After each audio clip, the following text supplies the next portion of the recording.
Clerk, will you call the roll, please? Sure. Hanson? Here. Terry? Here. Carr? Here. Cruz? Frost? Here. Guerra? Here. Harris? Here. Kennedy? Lee? Here. Natoli? Peters? Cerna? Gaylord? Here. And Daniels. Here. Okay, we have a quorum. We have a quorum. Commissioner Guerra, will you lead us in the Pledge of Allegiance? Glad to. I pledge allegiance to the flag of the United States of America and to the republic for which it stands, one nation, under God, indivisible, with liberty and justice for all.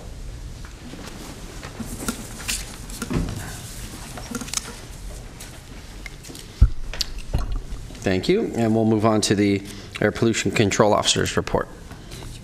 Can I read the statement before we begin? Oh, yeah, go ahead and read the TV statement. Okay.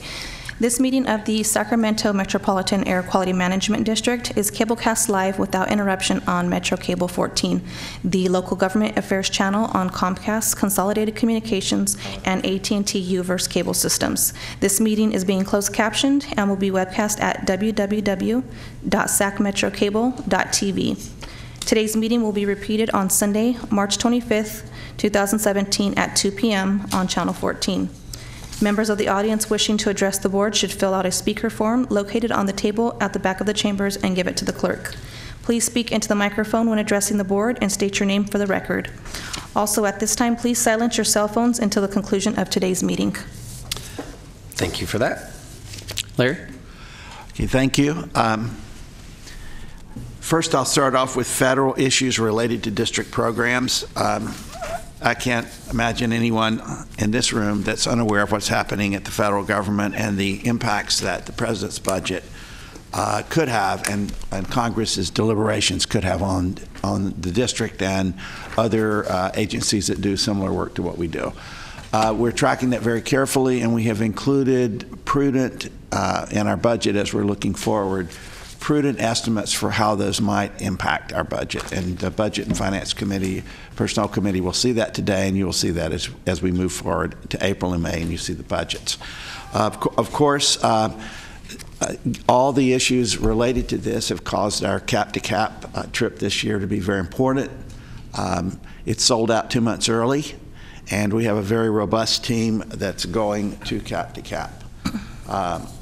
So I think I have in your packets this document. This is our cap-to-cap materials that you would see, and you have in those materials the list of the topics that we have: federal incentives, federal funding for grant programs, resiliency, biomass.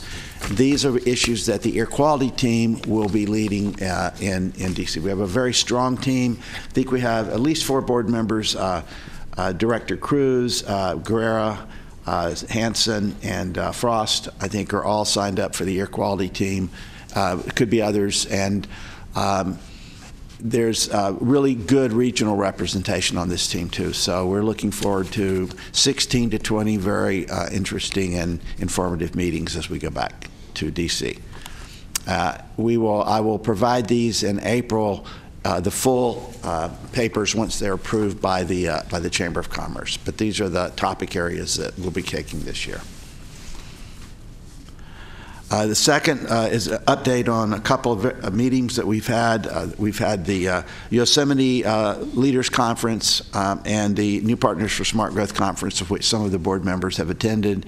And if anyone would like to make any comments related to that, I think those were very robust meetings, and there was a lot of interest, I think, from the board members I talked to there that in the topics of the conferences. Yeah, if any attendees wanted to speak, go ahead. I would like to. Thank you, Mr. Oh, wrong mic. Thank you, Mr. Chair.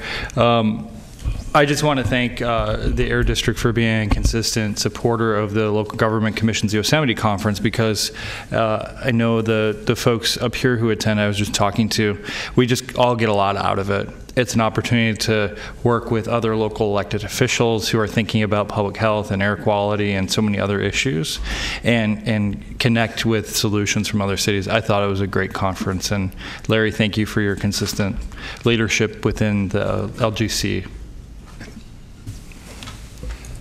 I would just echo Commissioner Hanson's comments. It was my first time attending. It was fantastic. John, make a comment? Yeah. Yeah, Larry, I want to thank you also. This is my second time up to Yosemite for the LGC conference, and it was just loaded with great information for policymaking about so many different subjects. My particular interest this year was autonomous vehicles, but you know, last year I took away a lot about housing, so a wide array of topics, great people, and couldn't ask for a better venue. So it's great to see you up there. Thank you. Commissioner Lee? There you go.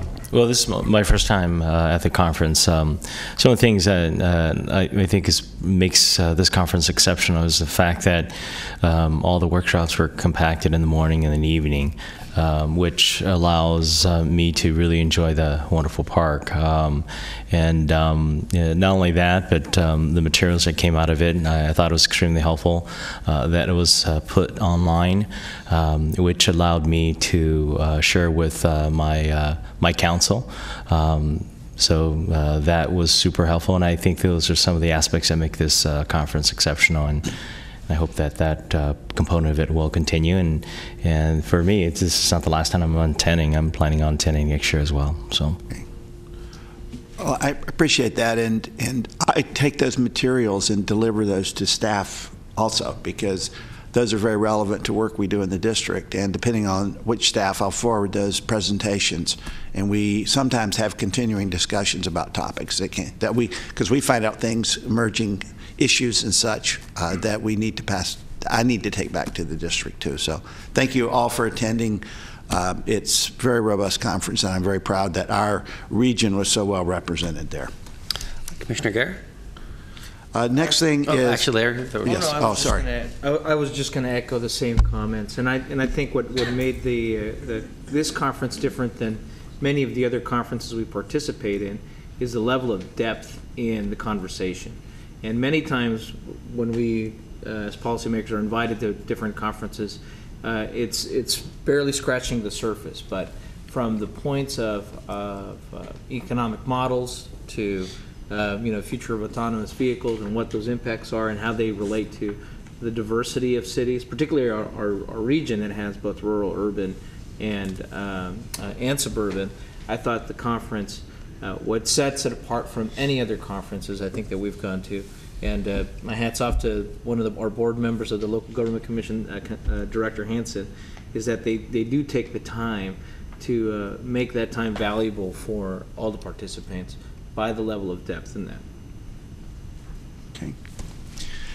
Next item is on our Car Share Sacramento event announcement.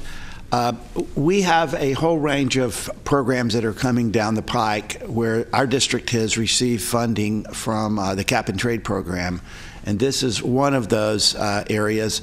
It's putting electric vehicles, 8 electric vehicles at 4 low-income housing locations in Sacramento. This event will be May 5th at 11 a.m. It's at Aldergrove Apartments, and it'll be a ribbon cutting for the cars that are there. The funding, as I said, was provided by Cap and Trade. There will be in all 300 free car share memberships given to residents in these low-income communities. And what this will be is the cars will be housed and owned there by the staff at the facility, but they'll be available to people who are at the low-income housing for use. for trips and such as that. So it's a vehicle for people who don't have vehicles or don't have, say, their cars in the shop and they need to get to school or to the hospital. They would be able to sign up for those cars and such. Partners in this include Airbnb, City of Sacramento, Mutual Housing, SHRA, SMUD, Zipcar, Policy in Motion, and the Air District. And our staff is setting this up. Jamie says 2 minutes, right, for all this, for speeches for all the people that come. But we want to be sure our elected officials, we'll also have some people from the legislature and from ARB there, because we want to demonstrate that cap and trade funding is actually showing up in communities and helping people like it's supposed to do. Larry? Yes. Mr. Chair, do you mind if I? Go ahead. I just want to say thank you for that. That's in my district. And I know Supervisor Cerna also has a dual role there. It's a supervisorial district, and it's really in the Cal Enviro screen in the top 1% of disadvantaged parts of the state. So it's a great opportunity to invest into a community that needs opportunity. And thank you for helping put that together. And Commissioner Carr? Thank you, Mr. Chair. Larry, could you repeat where those are going to be located? This is in Alder Grove Apartments. Where are the others? Lemon Hill, 6,000 Hill. Lemon Hill. Then Edgewater. Edgewater, and then at the station, at the Amtrak station. At the Amtrak station. So that's the locations for the first 4. We very much hope we will continue to get funding and be able to expand that program out to other locations. Hope so. Yeah. So the next is introduction of new employees. Sac State has done very well this time around. So first is Frank Wolf. Frank, wave. Frank was raised in Sacramento and went, as I said, went to Sac State. He has a Bachelor of Science in Environmental Studies. He previously worked for Michael L. Johnson, LLC in Davis. He spent 7 years as a sampling coordinator. He's been working here as air quality specialist in the program coordination division, helping to fill in after deployment of Ken Lashbrook. Ken is a CW 4 or 5 with the U.S. Army. He is a boat. He works with the LCU, the boats that go out in the ocean and deliver supplies, and he is one of the top non-commissioned or warrant officers in the nation in that program. He's worked at the district and been deployed to Iraq and all over the world over the years. So Frank is helping there, and potentially down the road there will be a position open. We think, and we'll see how Frank is able to stick around with us here. He's done really well working with PAM sampling the last 3 summers. We were happy with his work, and we were happy to be able to bring him on board in this capacity. He lives in Sacramento with his wife and two little girls, 1 and 3. Tom is here.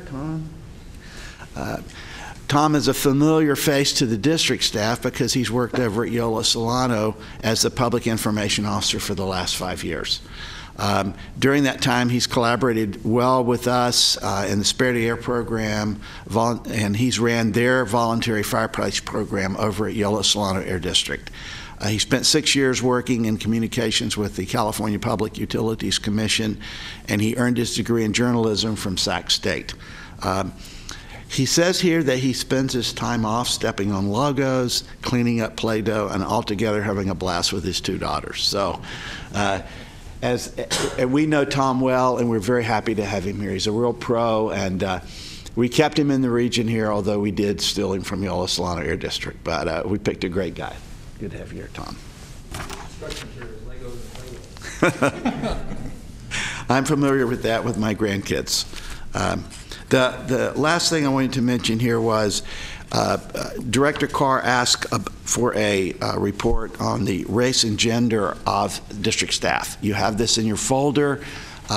It breaks it out by you see this by gender and also male and female, the breakdown amongst those 2. So it's just information for you. We select as the best candidate that comes through the door when we have advertisements, but we try very hard to diversify our applications so that we're reaching as many people as possible so we get the best candidate pool. So if any of you have thoughts or ideas as to how we might diversify that, we'll be happy to talk with you and let you know how we send out applicants, how we inform people when we have positions, And then we are always happy to diversify that if we can. Mr. Chair, at the floor. Commissioner Yes, Carr? I'd be glad to meet with you, Larry. I see the African-American representation is underrepresented on the staff, and there are a number of ways that we can approach it, but mainly it's increased outreach. Historically black colleges are a good place to start, but I'll get with you because we still have that other issue to discuss. Yes. Okay, we will schedule a meeting to talk about this. And that's everything I have. Okay, I do have a question, but I'm Commissioner Frost? Thank you. Larry, I was just curious, does this breakdown of ethnic representation, does it pretty much coincide with the district's demographics? In other words, do we know what the representation in the district is, as far as, what, do you understand what I'm saying? I think that Director Carr has identified probably the biggest discrepancy here as far as the African-American population in the district. We have had several retirements recently that's affected that, but that has been an issue that we have been thinking about for a while, and I'm really happy that we'll have the opportunity to talk about that, because that particular issue has been one issue that we have seen a trend over the last, say, 4 or 5 years, and we've had people retire and we have replaced people in the African American community. So I would say in the other areas we're not far off.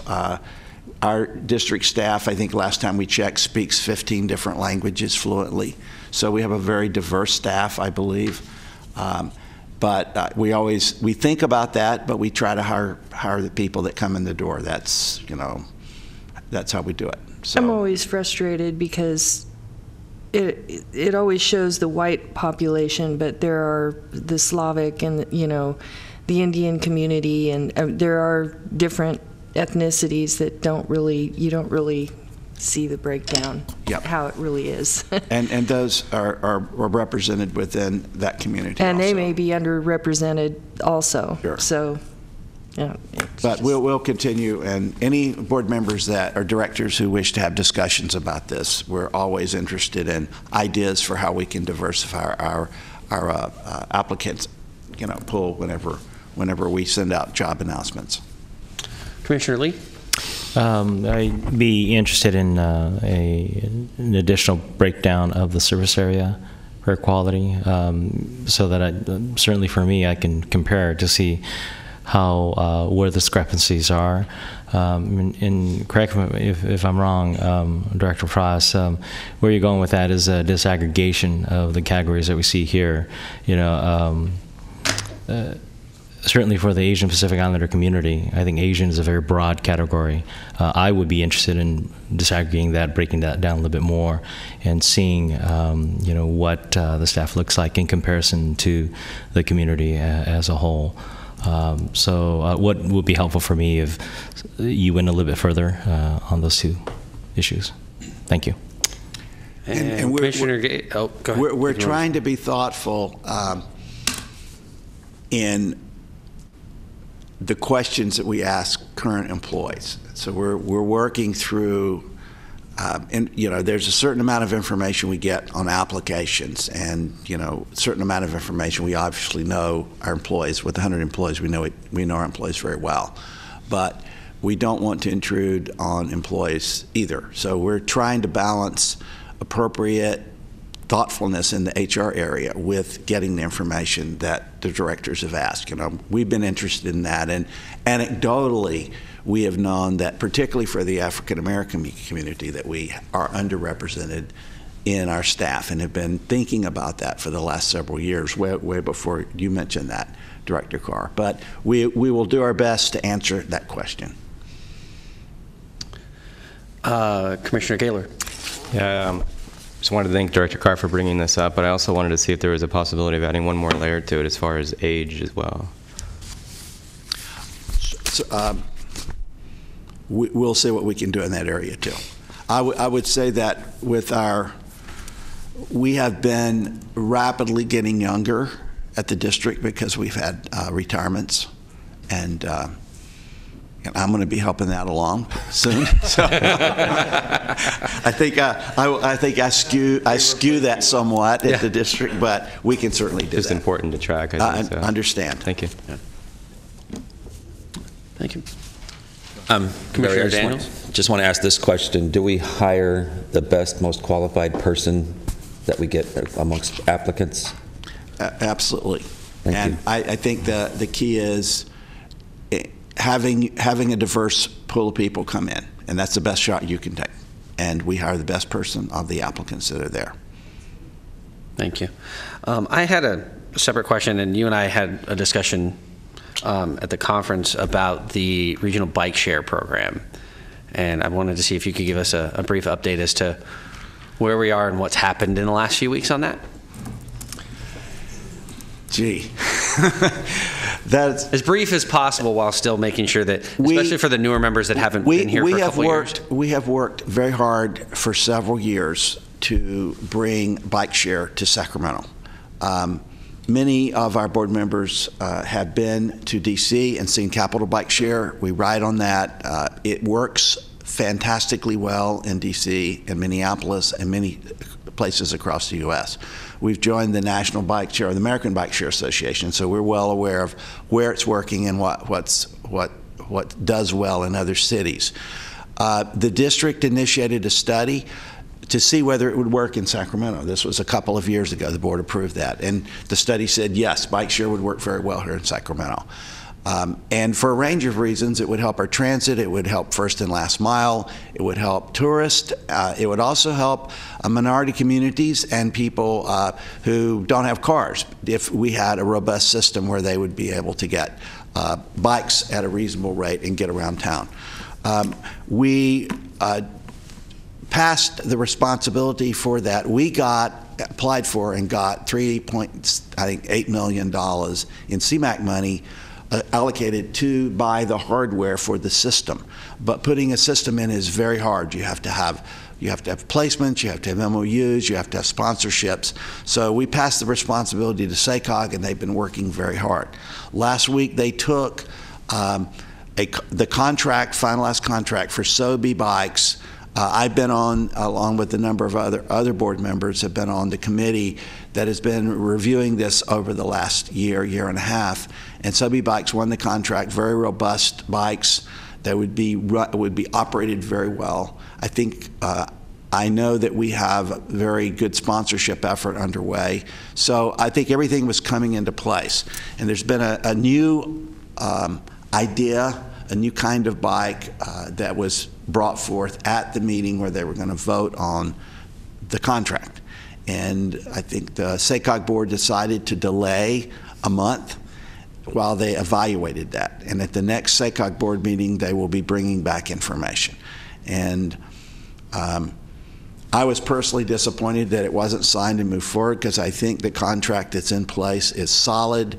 It's a proven quantity. I think our board members who have been there have ridden the bikes. We know that it's going to work, and we'll see what SACOG board decides. I hope that they go with the current system, sign the contract, and that the issues related to this new emerging technology can be resolved satisfactorily between Sacramento, City of Sacramento, and West Sacramento. Okay. Is that a fair comment? Well, and that's what I was going to ask. If there's any members of the SACOG board that want to weigh in on this, please hit your speaker button. Commissioner Hanson? Thank you, Mr. Chair. I serve on the Bike Share PSC. I think in my capacity as a city council member, because we're one of the 3 jurisdictions that are working with SACOG in the Air District. But I was very surprised, to say the least, at the decision last week at SACOG. I think it was probably not reflective of the 2 years of work we did related to procuring a regional bike share system and the countless hours of work that our city staff, our district staff, and SACOG staff have done. So it was a shock, to say the least. The effort to sort of look at a new provider outside of the government contracting rules, I think, is really suspect in my mind. And from what I've learned just in a short period of time, these systems in other cities have been very much a mess. And so I've asked our city staff to begin working on an ordinance that would prohibit any unlicensed or unpermitted bike share system from operating. Because what would happen is largely, say 1,000 bikes get dumped in one city that opts in, well, they end up all over the region. And then they're not permitted, nobody's responsible for them, and they can be left anywhere. There's no staff on the ground, as I understand in this model, to collect, rebalance, be responsible for the system. And so I have some very serious concerns. And I think Larry, on behalf of the district, I know we can't take an action because it's not agendized, but I think prior board action has warranted a letter of concern from the district to SACOG and to the SACOG board about the action last week and encouraging them to put the contract back on track, consistent with the work of the committee and consistent with government contracting procedures. Thank you, Commissioner Gaylord. Just had a quick question. What's and you probably already went over all this, but what's the footprint of that bike share program as far as regionally where it'll be? The footprint is essentially in the core of Sacramento City, with some extensions out into environmental justice areas to Sac State, and recognizing the transit lines we have here, and in West Sacramento and in Davis. It is a regional system, but a starter system. And if you see the DC system, you know it started in downtown Washington, DC, but it's across the entire region.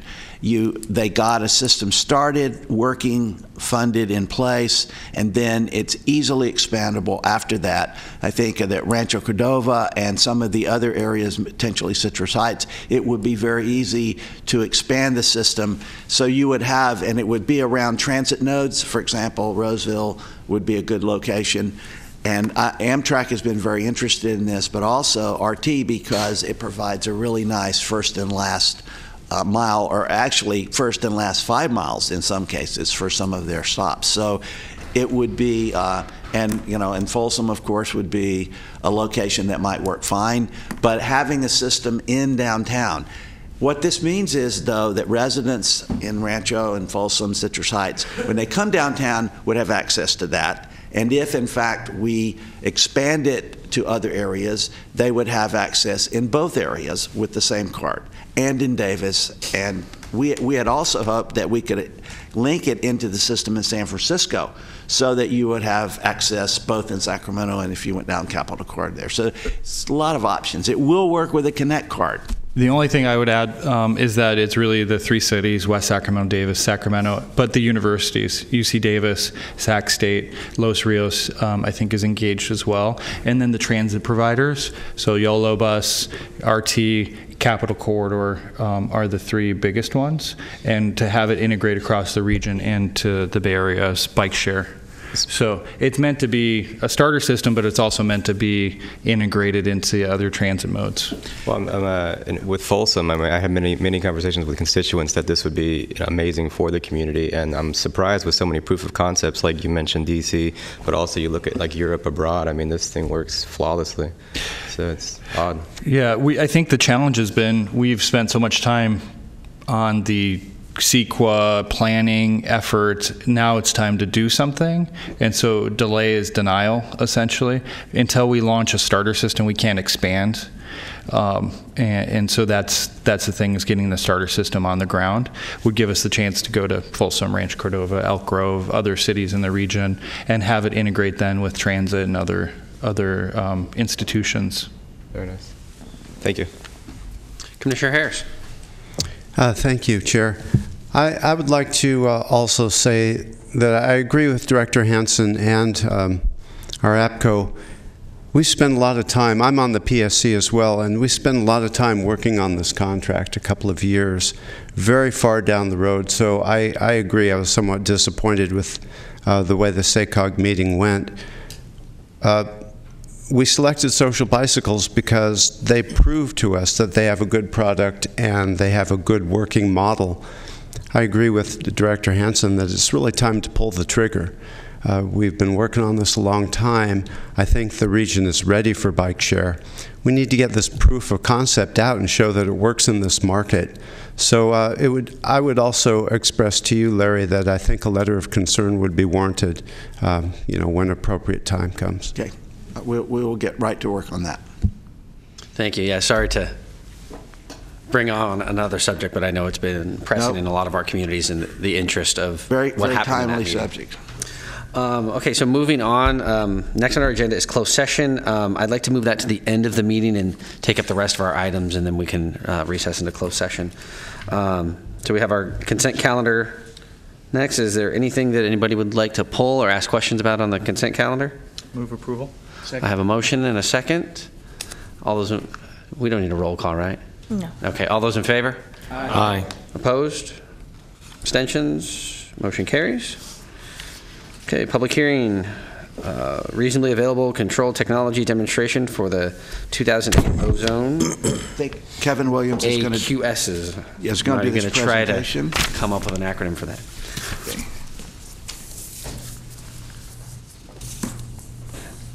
Well, good morning. My name is Kevin Williams, and Hang my on. mic isn't on, is it? Yeah, it is Now. It is now. Okay. I lead the rulemaking group at the district. The proposal I'm presenting today is to adopt a plan that demonstrates that the district meets the reasonably available control technology requirements.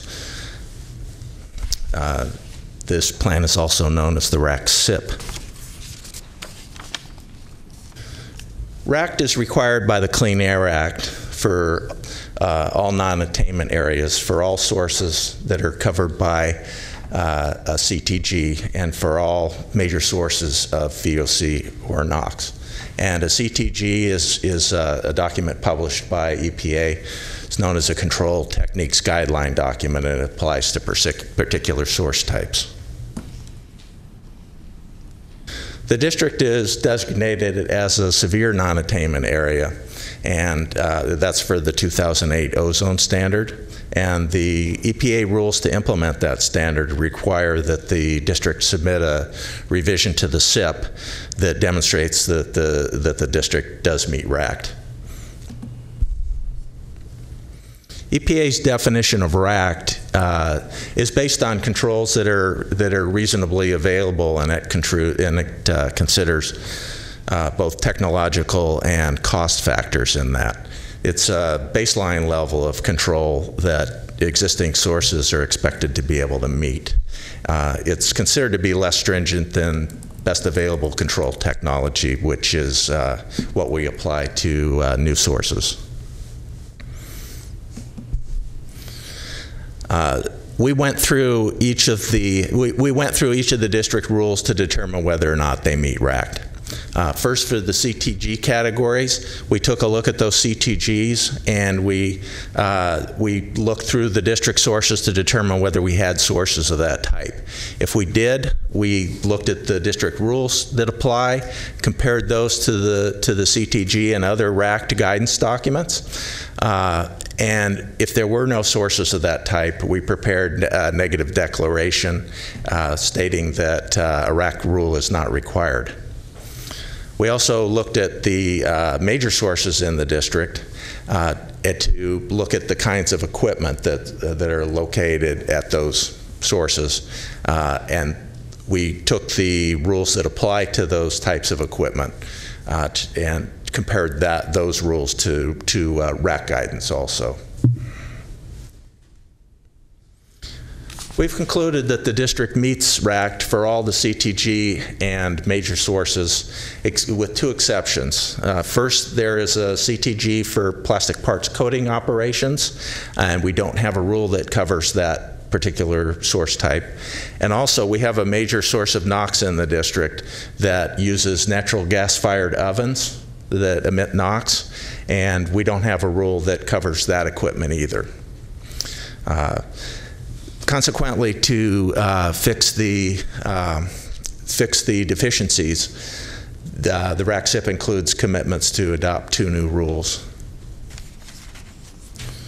So there would be two sources that would become subject to new rules. Both of these sources right now in their permits already meet RAC standards.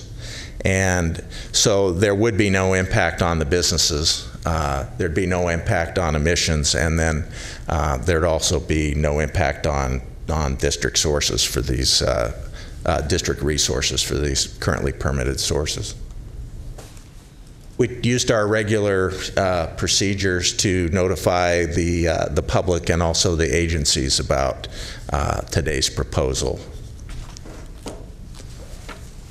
We didn't get any comments from the public on the proposal. We did receive one comment letter from EPA Region 9, and that letter pointed out 3 potential areas of concern. We went through each of those comments and considered their ramifications. We've concluded that the district's plan does meet RACT, except for the 2 deficiencies we've already identified. What we're recommending today is that the board determine that the adoption of the RAC-SIP is exempt from CEQA, approve the resolution adopting the RAC-SIP, and then direct staff to forward the RAC-SIP to ARB for submittal to the EPA. Thank you. Commissioner Natoli, there. Yes. Kevin, thanks. Just a question, and I guess I kind of know the answer, but it occurs to me that if you've done the analysis and the 2 businesses that are affected or would be affected by a new rural development are already meeting the standards, so what's the problem? It's kind of like somebody back in Washington or somebody in Region 9, they're looking at all the stuff's in the plan. We have to submit a plan, but we're not out of compliance. Our businesses are using the control technologies and the processes, I guess, that are the ones that are the standards that would be in the rule anyway. And it's kind of like it's where we've gotten as far as I believe.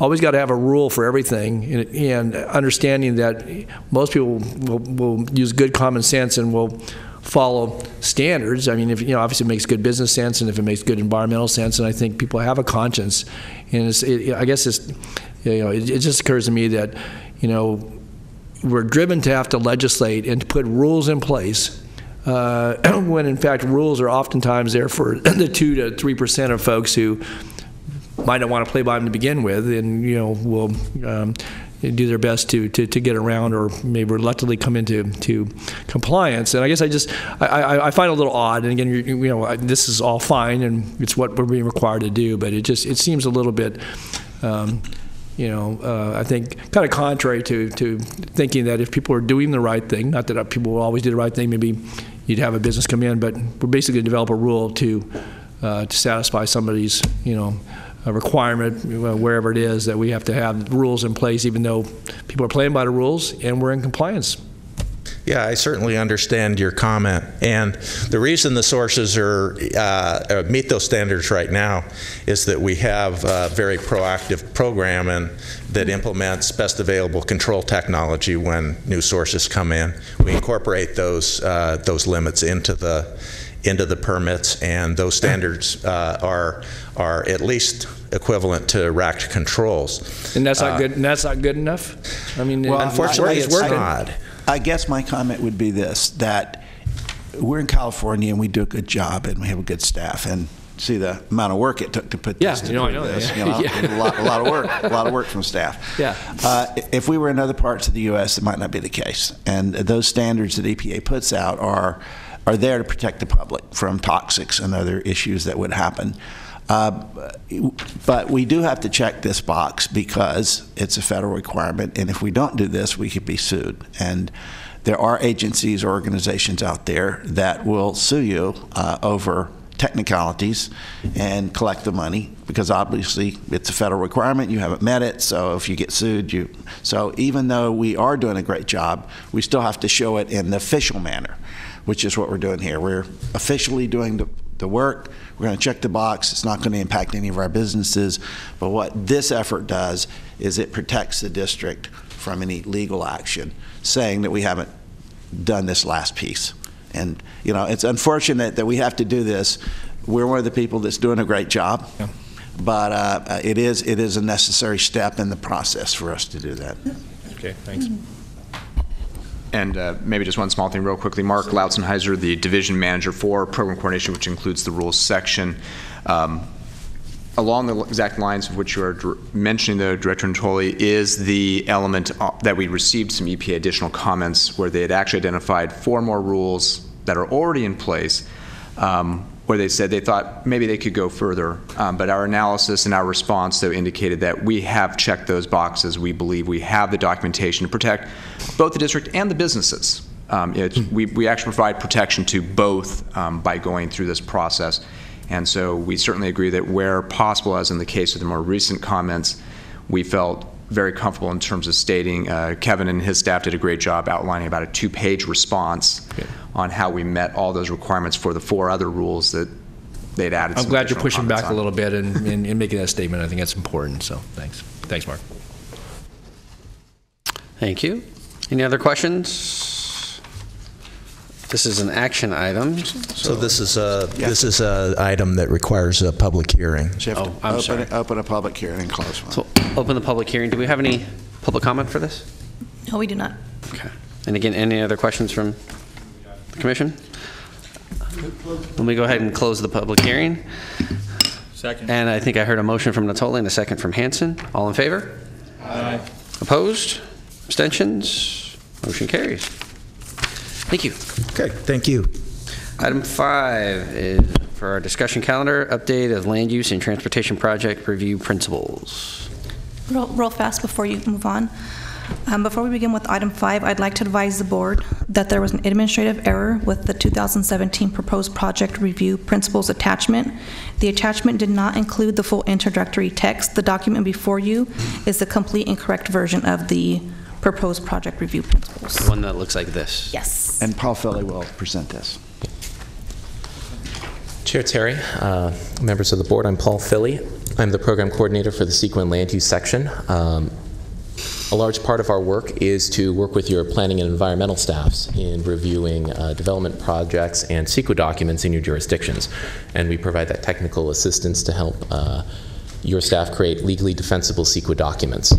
And the way that what guides us in our work is the project review principles, which this board adopted back in 2005. And in the intervening 12 years, a few things have changed. We now have greenhouse gas requirements. We have new significance thresholds.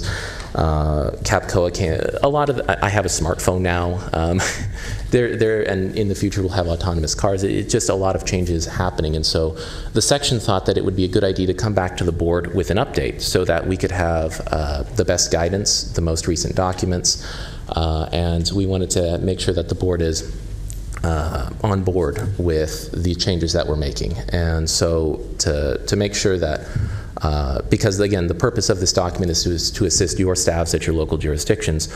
We sent a copy of this to the planning and environmental staffs at all your jurisdictions. We generally heard back positive to neutral comments. The city of Sacramento had 3 specific comments, and those were incorporated into the final project before you. And so what we're here today is, this is informational only. We just want to get feedback from the board about the project and the guidance documents, and we hope that we can bring it back for action next month.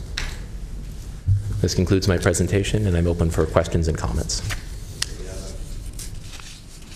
A question from Commissioner Hanson. Thank you, Paul. One of the issues that sort of been constantly confounding here, and I think it would be appropriate to eventually address through this, is an issue that I'm not terribly excited about, but I think the Air District needs a consistent policy around, and that's the particular challenge of leaf blowers. I know that our staff have struggled behind the scenes. We've never adopted a policy at the board related to the particulate pollution or some of the other localized things that may be raised by the aggressive blowing of dirt, particularly during non-attainment times. So what I'd like to ask is, as we move forward, not necessarily in adopting this policy today, but that we find a way to look at science and see what the scientific impact of particularly 2-stroke engines related to lawn equipment is. for particulate. And we read things like there's just a New York Times article I gave Director Harris about the impact of 1 hour of a two-stroke versus, a clean, not a clean, but a modern vehicle's mileage. Something like 2,000 miles of Ford F-150 is equivalent to 1 hour of a two-stroke engine's pollution. If that's true, and we have science to say that, I think we should probably find a way to begin to incentivize, just like we have with mobile and stationary sources, the upgrade of equipment in our region, so that during times of non-attainment, we can begin to pull some of that pollution out of the air through incentive programs and otherwise. But I think the science is mostly anecdotal from what I understand at this point, so it'd be great to drill into that, because I'm constantly getting harassed by constituents who hate them, but also by the people who love them, and I don't have a fact and reason-based policy to guide decision making. So I think the Air District could lead on that. Thank you for that question, and we will look into that. I truly mean that, because I think there are some new things that's happened. I think South Coast now has a incentive program. They've been pushing for this too, and it's a difficult area for air districts, but we will relook where we are and come back to the board with some recommendations. And thank you. I just would finish by saying I don't think we should do anything more than give guidance to jurisdictions. I know that occasionally jurisdictions have asked the Air Board to weigh in officially for or against. I don't know that that's because of the particular prerogatives of the jurisdictions that's appropriate, but if we do find that they're a contributor and we can create some guidelines that would be recommended or find an incentive program solution, that would be a way for us to provide leadership but also guidance to our jurisdictions while they do what they choose to do. Okay. Director Harris? Thank you, Chair. It looks like Director Hansen and I are in sync today. We've talked about this, Larry, you and I, in the past, and I agree. I think for the Air Quality Control District to make recommendations to review all available science regarding this would help local jurisdictions in creating ordinance. And it's very hard to do it without the backup, and certainly AQMD would be the place to look to for the data regarding the situation. I've been contemplating a partial ban on two-stroke leaf blowers in the city of Sacramento, but to bring that across the finish line, I need a lot of substantial data, and so I'll look to you for that to move forward. Thanks very much. Director Frost? Larry, I wanted to this is the one. I wanted to ask you, I was inspired by this report, but when I got to support transportation demand management, it kind of reminded me of some issues that are going on in my district. I know we're doing that, the electric bus beta test opportunity for some of the schools, but in some of the areas there are schools that are actually geographically located close together, and when the school district stopped busing the children, it created a real problem. And while I was on a ride-along with our CHP in Orangevale the other day, they were talking about that is one of the major problems, and it seems like it's an air quality problem too. They actually brought it up.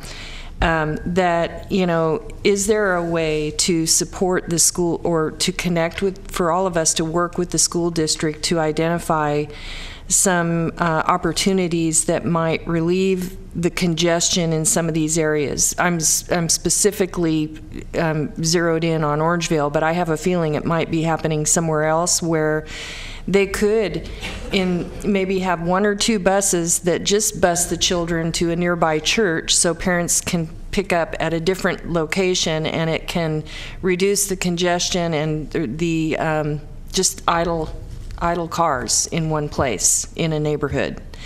And also we might be able to bring up you might be able to think of other things, like if they adjust the times that they have children released from school, and that other ways to help them rethink the way that's happening. It's a kind of extending beyond just air quality. It's calling out our CHP resources and parents' time away from work or whatever.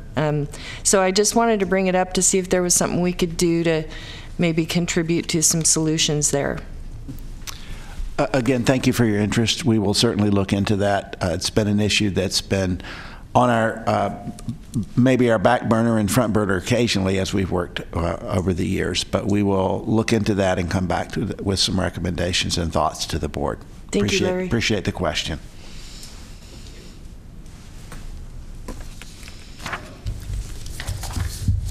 And no, this is an information item only, right? Yes, as Paul said, we will bring this back for action next month, but we felt like it's always better to bring issues like this to the board prior to bringing it as an action item and give you an opportunity if a board member has an issue on a particular topic area there, then we can work on that between meetings.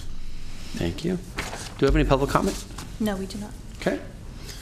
Any board ideas or comments before we adjourn? Commissioner Daniels? It's a crazy time in state government. It's a crazy time in federal government. The state is looking like it wants to move forward with the very irresponsible act of classifying us as a sanctuary state. The federal government has basically said they could cut off funding for cities, and then I would think even states. The EPA is going to change. The EPA money is going to change. The federal money is going to change. So these are things in my mind that look like they could impact this district tremendously in some ways. Is there an effort or any work being done on what if? What if this happens? What if this happens? And what if this happens? And what it means to the district if those kind of things do happen? Absolutely, and I'm in contact with both CAPCOA, our California Air Pollution Control Officers, and our National Association in trying to keep track of this. Frankly, at the national level, there hasn't been a lot of leadership put in place to really tell us what might happen. The only thing we have as guidance is the president's budget. It talked about 30% cuts in some programs at the district. The budget documents that the board will see later, the committee and then the board in April and May will be conservative and will include those projected cuts. I feel personally that there will be less because I think just like our cap-to-cap team is going to go back and say, you know, these are really important local programs. They provide benefits to right in our communities. They're very necessary. So we will, I think, have lesser cuts. And if they don't pass a budget, there'll be a continuing resolution that will keep things where they are today. But we feel like it's prudent for us to plan for that. And the budget that you will see will have that included in that.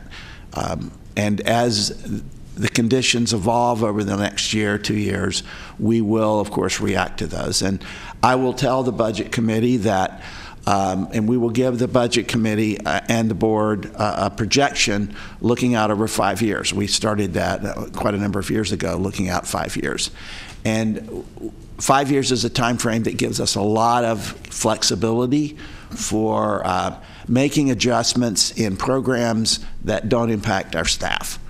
We have been very committed over the years to keeping our staff in place, but you know, we'll keep jobs unfilled, we will adjust programs.